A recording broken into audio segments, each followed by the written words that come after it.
A gente quer ajudar você a como conversar sobre esse assunto em casa.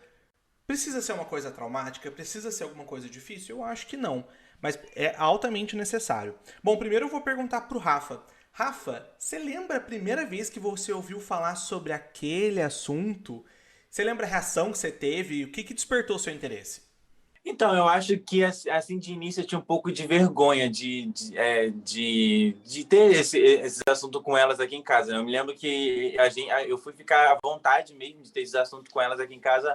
Eu já tinha 15 anos, né? Então, até eu ter coragem de ir até elas, de perguntar alguma coisa sobre, demorou um tempinho, né? Isso que o Rafa trouxe, né, é de verdade o mais comum até hoje em dia, né?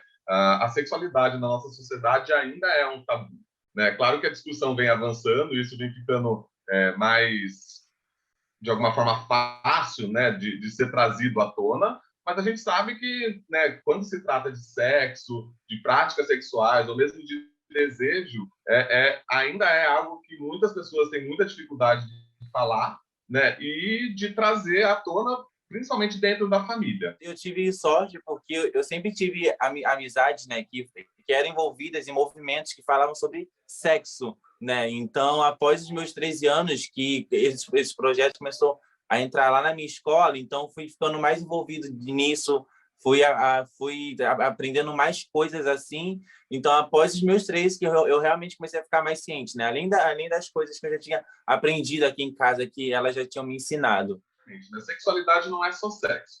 Então, você falar, por exemplo, sobre as diferentes possibilidades de orientação sexual, de identidade de gênero, né, de que não existe só, né, cis e heterossexual, por exemplo, já é falar sobre educação, é fazer uma educação sexual e já pode prevenir muita coisa que nem é só em relação ao sexo, mas em relação a essa criança, essa adolescente se sentir mais confortável em falar com você, se sentir mais confortável no próprio corpo e na própria identidade, e prevenir um monte de questões de saúde mental que lá na frente vão aparecer, né?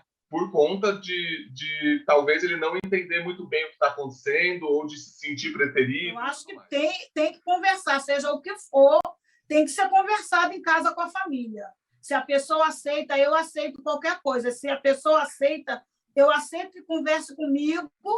Para mim, conversar, ensinar, não tem muito o que ensinar, mas conversar, botar as coisas em dia e explicar o certo e o errado. O certo é ensinarem isso desde criança, desde novo, né? Porque o nosso mundo tá muito ruim, né? Então acaba que quando você evita dizer isso com alguma criança, por ser criança, né? Acaba que algum dia a criança pode ter alguma situação ruim que, não sei, que estejam assediando ela e ela não sabe o que é, porque simplesmente as pessoas não ensinaram por medo, por vergonha de ser criança, sabe? Então eu acho que seria muito melhor se as pessoas ensinassem isso desde criança, né, do que esperar ficar grande, né? Quando você ficar grande eu te explico, como sempre falam. E como é que é esse assunto na escola? É importante a gente falar sobre isso também na escola? Em casa fica mais difícil, né, para você falar.